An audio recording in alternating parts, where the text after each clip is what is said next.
What's up, everybody? It's Megan here with Student Loan Planner, and today we're going to chat about ways to reduce debt as a dentist with student loans. And unfortunately, you guys are the most indebted profession out there. The average balance that we see for a dentist is about $415,000.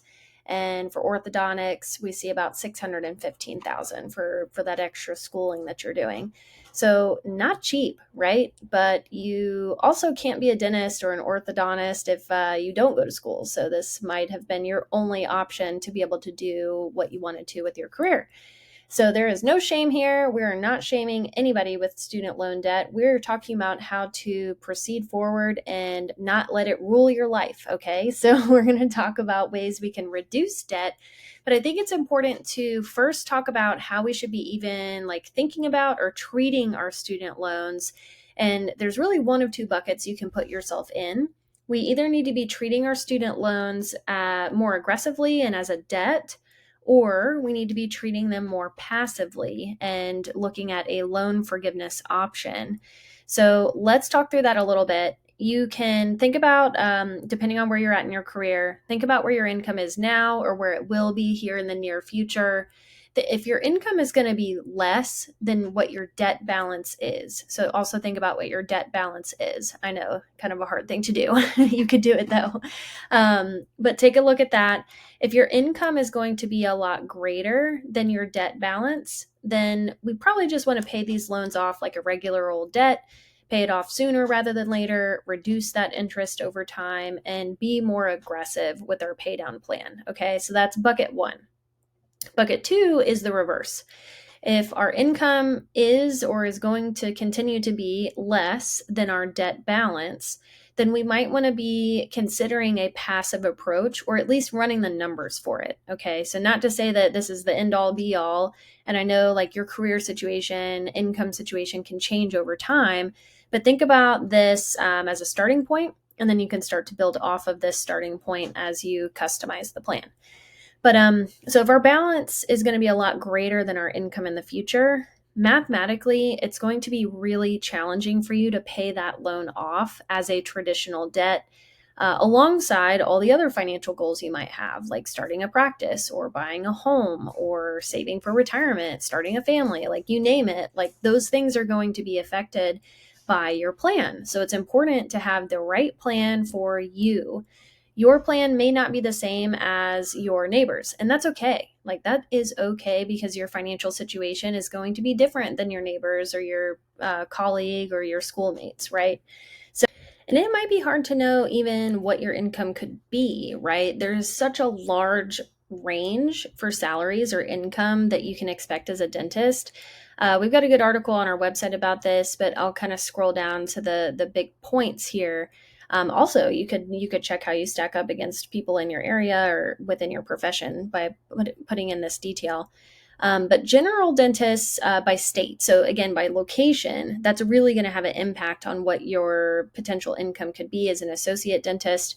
So highest ranges we're seeing in these states here, which are all pretty remote states, maybe except for North Carolina, interestingly. But then states with the lowest dentist income, under 175,000, tend to be places that a lot of people want to live, right? So it's oversaturated. That's why the salary can be so much lower. There's just a lot of you guys there. And then there's some midway points. I actually don't think I'm in Georgia. Let me see if Georgia's even on here. Nope, it's not. Georgia's kind of middle of the road on everything. So if you like seasons and average income as a dentist, move on to Georgia. We'll welcome you. But so owning a dental practice is also a big variable here, right? Because it is statistically true that someone who owns a practice is going to make more income.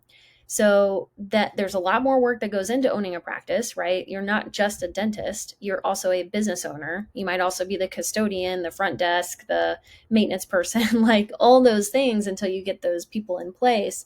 So it's a lot more work, but it could be more rewarding in the sense of earning more income. So that this might be helpful to give you an idea. If you have no idea where to even start on your income projections, maybe take a look at this article that we've got on the website, and then maybe check out the income student debt report that we've got on that article as well. But let's flip back to talk about how we can reduce debt. Let's just drill down into this. All right, so if we are in the bucket of paying the loans off, then we want to reduce the debt. We want to be efficient. We want to pay it off sooner rather than later, right? So the first thing up here is we want to minimize the interest as much as we can. And dentists, you guys are actually my favorite folks to use this strategy on, but it's taking advantage of the income driven repayment interest subsidies. And you might be confused, like, well, hang on a second. I don't think I would be going on an income driven plan because I'm paying the loans off. That's correct long term, but the income driven plans have interest discounts or interest subsidies where if your payment is too low to cover the cost of the interest accrual, which could very much be possible, especially in the earlier years of you graduating and being out on your, into your practice, maybe even when you're starting a practice and your income's really low. So you can kind of strategically take advantage of that lower income driven payment. And, basically what you would do is have that lower payment kick in. Plans like repay, save, which I know save is being heavily debated right now. We'll see what happens. But even pay have interest subsidies where for a period of time, if your payment is lower than that interest accrual per month, repay will waive half of that accrued interest. Save would waive 100% of that accrued interest. Pay has a little bit of technicalities on how it waives accruing interest, but it still does for up to 3 years. But basically, you can take advantage of that where you have that lower payment, you have that interest subsidy kick in, and then you can pay extra on top of that. That's kind of this next bullet point here. So you can pay extra even though you don't have to because you're getting the interest subsidy. Pay extra to actually tap into the principal and start working the balance down if you can, right? And then that's going to help you reduce the debt and reduce the cost over time by reducing your interest and your time being in the debt. You can also, even if the interest subsidy isn't really applicable to you, you can also try to pay interest while you're in school or when you're in a lower paying job, try to pay interest to work down that interest cost. Pay extra if and when you can. That's a big piece here. And then the third bullet point is refinancing. So interest is what's going to cost us money when it comes to the debt. Interest rates for federal student loans are not horrible, but they range from between probably for a recently graduated person between 6 and 7.5%. So not great either. They're not horrible, but they're not great. And so one way that we can reduce the interest rate, really the only way we can reduce the interest rate is by refinancing. So refinancing is a process of taking the loans out of the federal system to a private company. And the private company says, okay, I'm going to pay off that loan and I'm going to give you this interest rate, this lower interest rate. You'd only really want to do this if you were completely committed to paying the loans back and you were able to get a lower interest rate and a term that you can commit to. Usually they only allow you to spread the payments out over 20 years. That's the longest time frame that you can do. So you have to make sure that you can stomach that monthly payment too, even in a tough month, right? So think about that. Make sure you have emergency savings established before you go and refinance. But I say, be careful with refinancing only because it's a permanent decision. You want to make sure that that is the right plan for you and you feel very confident in being able to pay that debt off over time. Lastly on here, loan repayment programs. So there are actually some loan repayment programs out there. They can vary by state. They can vary by, even practice area. So I'm going to show you here real quick. There's another article on our website about top dental's loan repayment programs by state. So depending on where you are at, there might be some places that you can work for a temporary period of time. Usually they're low income or high need areas, rural areas where you have to commit to a contract, like a 1 to maybe 3 year contract to basically fill that need that they have. And then they reward you by giving you, you get paid, of course, but you also get an extra X amount of dollars that can go towards your student loans. So this might be something to consider if you wanted to kind of speed up some of the payoff if your plan is to pay the loans off. One little cautionary note here, though, is if you do end up doing some of these programs, a lot of times they're in nonprofit entities, or you're working for a nonprofit entity or a government entity. So if that's the case and you really end up liking that position and you want to stay, then you might want to consider public service loan forgiveness. This is a lot more rare for dentists because I think a lot of times folks don't prefer to stay in these roles long term. But if you did, that's something to consider. Maybe you don't end up paying the loans off. Maybe you end up going towards that public service loan forgiveness program for those working 10 years in a government or nonprofit setting. So that's something to mention.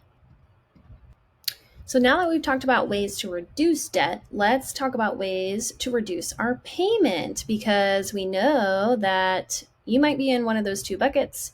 If you're not paying the loans off, you're going to want to be going towards loan forgiveness, going on an income-driven repayment plan towards either the 20 or 25-year timeline to forgiveness.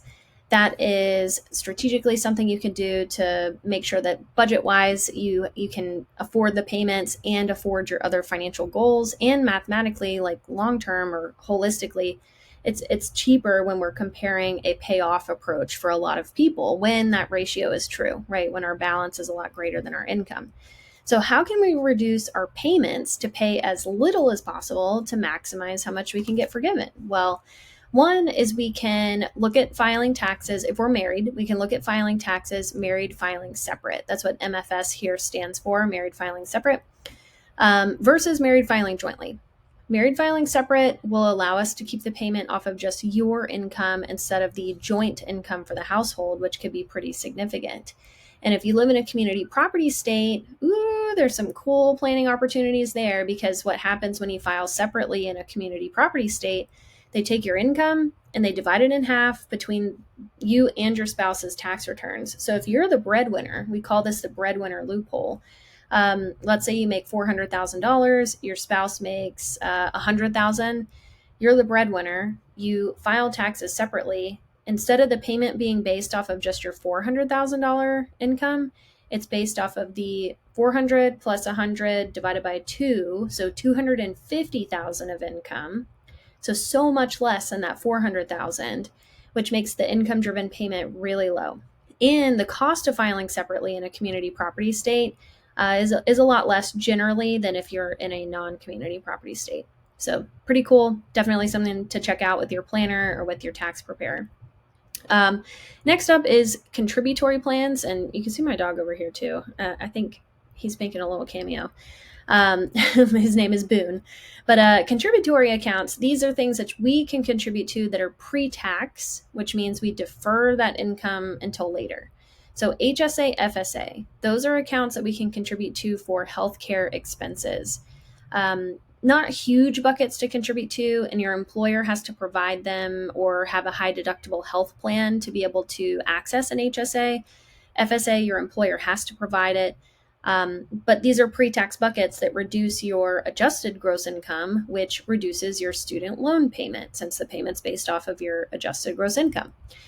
A big bucket you can contribute to is a 401k. The maximum for this year is $23,000. We're in 2024 at the time of this recording. So $23,000 we can contribute to. Your employer may also be matching, potentially, hopefully.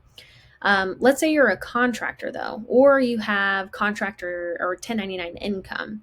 You can actually open a solo 401k, which it is what it sounds like, just a 401k for yourself. And you can contribute as the employee up to the $23,000. Now, if you have another employer that offers a 401k plan, you can't double dip. You have to only contribute to one. But the solo 401k, that could be another bucket to contribute to, and you can contribute as the employer.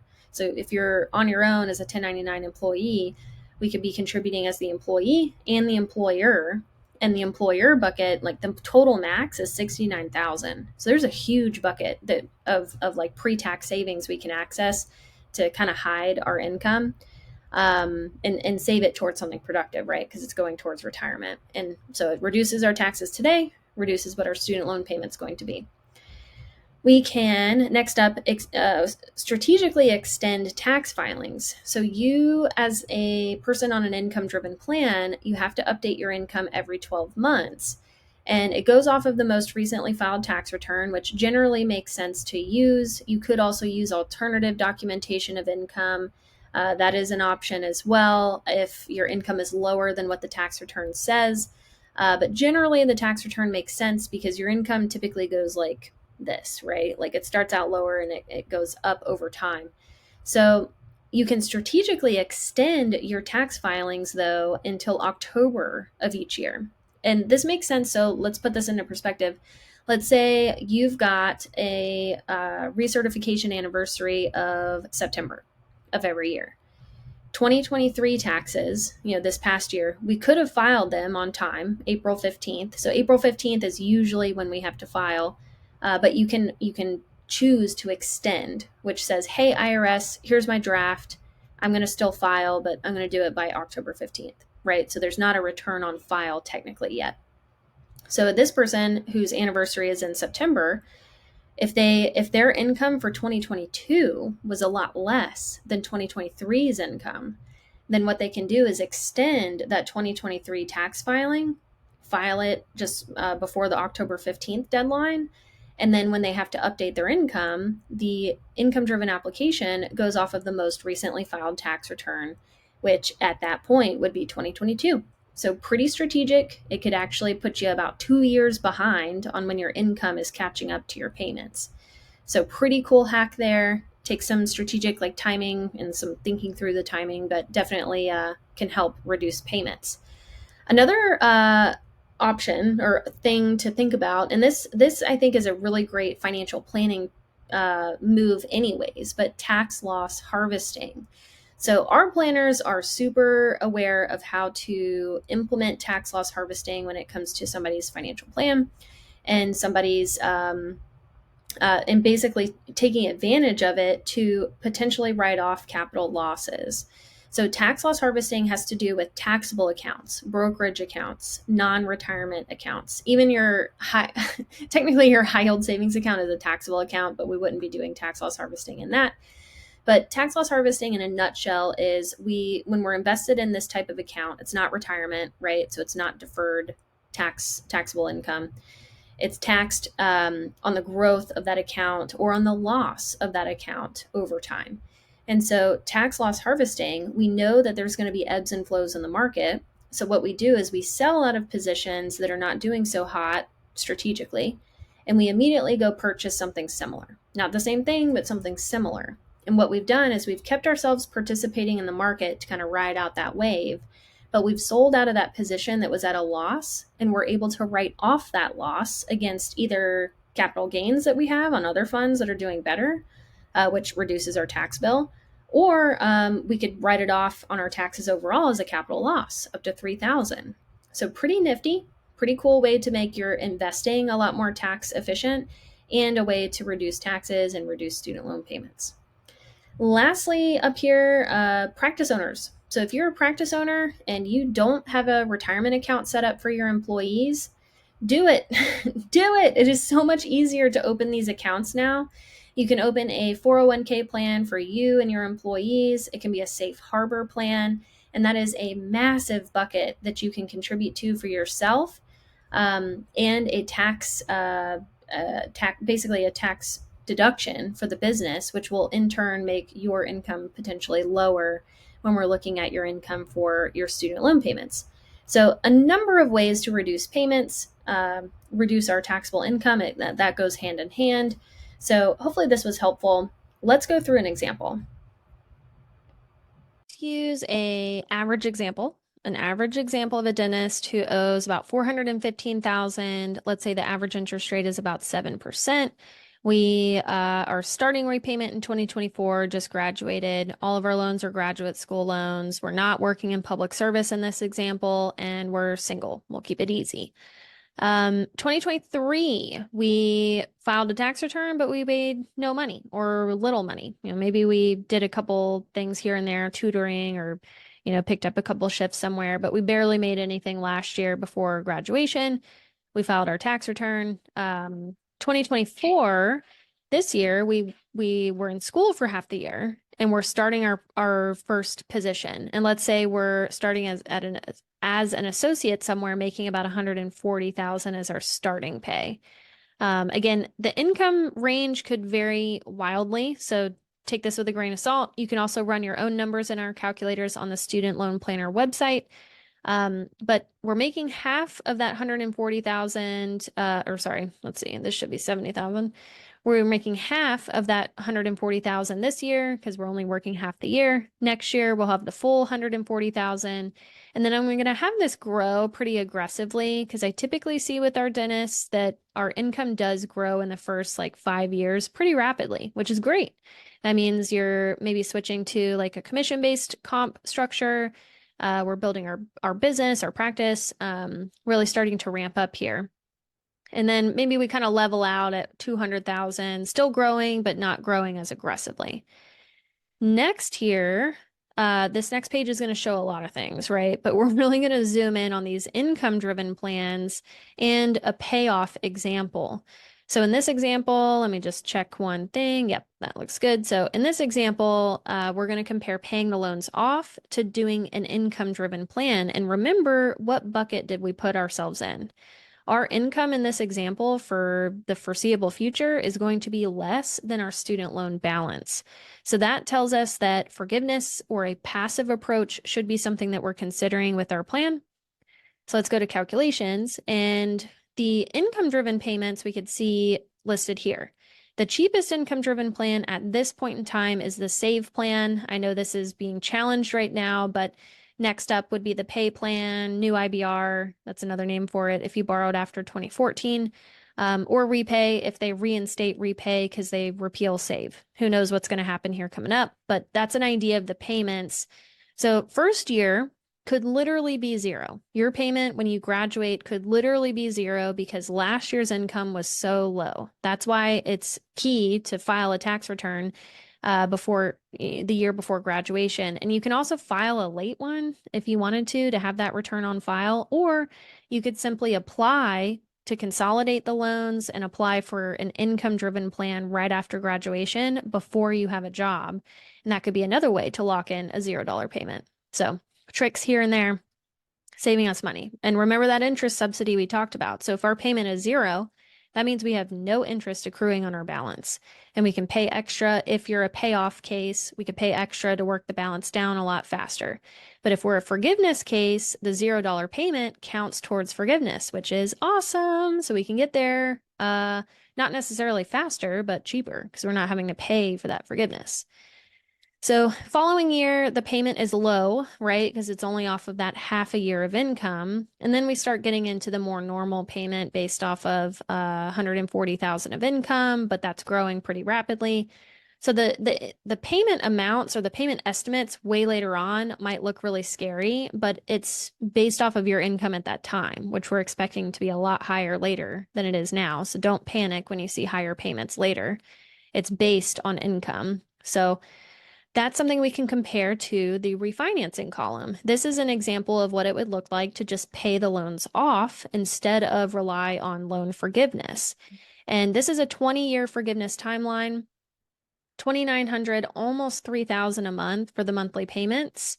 And I put in a 6% interest rate because that's about what we're seeing right now, but that would be the fixed payment for 20 years to totally pay these guys off. SAVE is a 25-year timeline if we have graduate school loans. So is repay. And new IBR or pay is a 20-year timeline. So different timelines for the different plans. Next up on here, we've got the main page, which is going to show us, if we play all of these scenarios out, what does it actually look like for our total cost of loan payback? There's a lot of numbers on here, right? So first I want to look at total payments, and I'm really going to compare probably the lowest income driven plans to the most aggressive like payoff, which would be, refinancing like we talked about, or doing a standard 10-year plan, which squishes the payments into a 10-year payoff.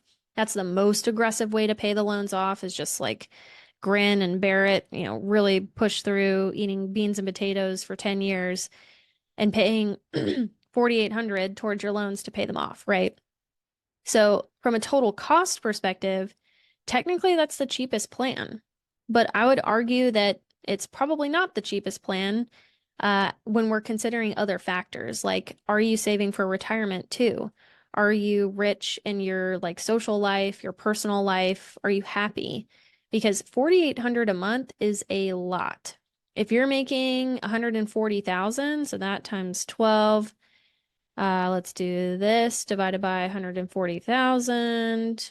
Uh, that is, oops, I think I put an extra zero. There we go. That is 41% of your gross pay. So net pay, it's probably more than 50%, right? After taxes.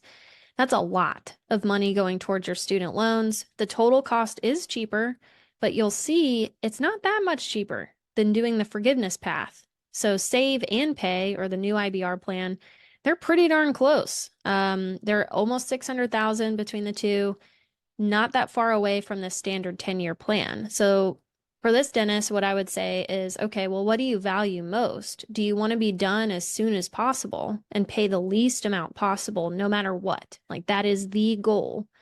Or do you want to have a pretty comparable plan that cost-wise is very similar? It's about the same total cost. And when we think about it from a net present value perspective, like future dollars, it is cheaper than the standard 10-year plan, right? This is like kind of a financial planning term to figure out like how does that money spend today? Because we're talking about timelines that are very different. Like this is a 20-year plan, this is a 25-year plan, this is a 10-year plan. So money in those different time periods is going to feel and spend differently. So we kind of discount it to what it would feel like today. And if we're looking at it that way, on paper, the standard 10-year plan is the cheapest, but in actuality, like crunching the actual math numbers or the financial numbers, it's the most expensive because we just it's most expensive. So, with that being said, like this person would probably say, okay, well, I like save. We pay the least of the two income driven plans. New IBR is attractive to me though because it's 5 years shorter. So that could be a reason to choose it, right? If it's 5 years shorter, that might be a consideration. There's some nuance to like why the tax implication would be a lot higher on pay. It comes down to the interest subsidies associated with save.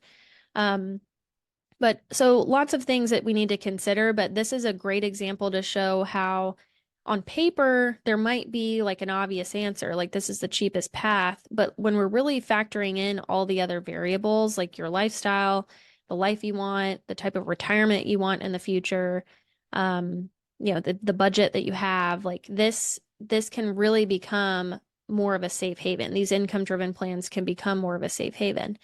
And PSLF, so that's another option if this person was drawn to going and working back at a university, a teaching hospital, the VA. We could entertain PSLF, maybe have a similar income, right? And then we'd be done in 10 years, which, man, those numbers look a lot different. I know PSLF is not as applicable or common in dentistry, but it is something to consider if you like that kind of lifestyle, you're not interested in being a practice owner, or you're drawn to teaching and putting back into your dental space or dental community in that way. Then PSLF could be a real great thing to implement. It makes the total cost really low. We don't have to pay taxes on the forgiven debt. It's a very great and very real program. So hopefully this is helpful. We went through a lot. That's just one example, sure. There could be a million different ways we can run it, depending on your income, your family situation, if your spouse has student loans or not, how you file taxes. And of course, with your personal situation, what we would be doing is honing in on, okay, what do we do with your plan? How do we reduce your student loan payment with all of these factors in play? How do we really put this plan together for you? And so that's what a one-on-one consultation looks like with Student Loan Planner. We sit down with you for about an hour. We review the details of your loans beforehand, ask you about your goals, your objectives, what you're trying to achieve with your student loan plan or your financial plan. And we start to whittle down to what the best plan of action is going to be for you and write up that plan of action. So what do you need to do? Where do you need to apply for that income driven plan? Or do you need to consolidate, combine the loans? How do you apply for PSLF? How do we reduce that payment further? What are some future considerations if my income might change? Those are all the things that we do and cover in a one-on-one consultation. So check it out if you want some one-on-one customized help. This is a lot of student loan debt to be making decisions on, and it might be worth, the fee to just make sure you have the peace of mind and knowing that you're doing the best that you can with your loans and you're saving the most money, which is the most important. So, but thanks for hanging out with me today. I hope you have a great rest of your day and catch me on some future videos later on. See ya.